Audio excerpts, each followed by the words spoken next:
Ikinakasa na ang reklamong obstruction of justice laban kay Senador Robin Padilla dahil sa pagtulong umano sa tinawag nitong pagtakas ni Senador Bato de la Rosa noong May 14. Binawi na rin ang rehistro ng mahigit 100 baril ni Bato at lisensya niya para magkaarmas. Nakatutok si Ian Cruz. Nang dahil umano sa pagtulong niyang makataka si Senador Bato de la Rosa, isang reklamo laban kay Senador Robin Padilla ang ire-refer sa Department of Justice o DOJ ng Criminal Investigation and Detection Group ng Pulisya o CIDG.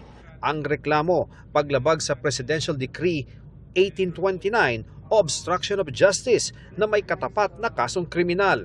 Una nang sinabi ni Padilla na nakiangkas lang sa kanya si de la Rosa nang magpaalam siyang uuwi muna sa bahay noong May 14 ng madaling araw. Magkasama po kayo noon nung lumabas po siya sa Senado. Hindi naman AI yun, di ba?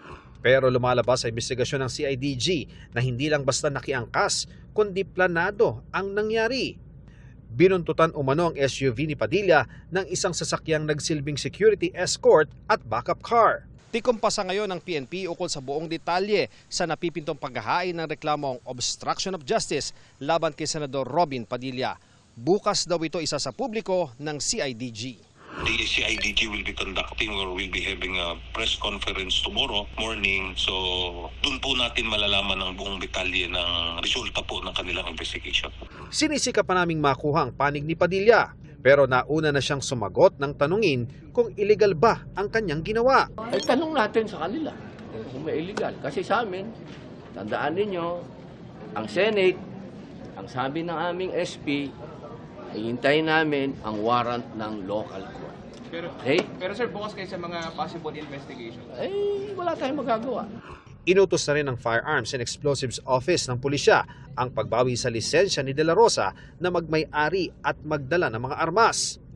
Binawi rin ang rehistro ng halos 120 baril ni de la Rosa na minsang naging PNP chief. Sa huling address ni de la Rosa isisilbi ang utos kaugnay niyan. Mas makakabuti po sana na ma-surrender na lang po itong mga firearms na ito at ma-deposit po sa proper authority. Supposed to be surrendered by his family kung nasa kanila. At kung hindi naman po, the law enforcement can visit kung saan yung mga lugar na siya at kuhain po yung mga baril na yan.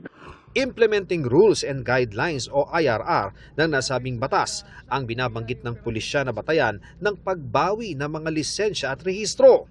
Kung itong Section 4 ng revised IRR po ng RA 10591 which states that if you are facing a case, may pendency ng case sa isang court of law na more than 2 years po ang punishment. Pero sabi ng abogado ni de la Rosa, ang grounds o batayan lang na pwedeng gamitin ay ang nakalista sa Section 39 ng nasabing batas. Tanging conviction lang at court order ang pwede umanong pagbatayan para ma-revoke ang lisensya sa baril. Pero hindi pa naman anya convicted si de la Rosa at wala pang korte sa bansa ang naglabas ng anumang order laban sa kanya. Ian Cruz, Nakatutok, 24 Oras.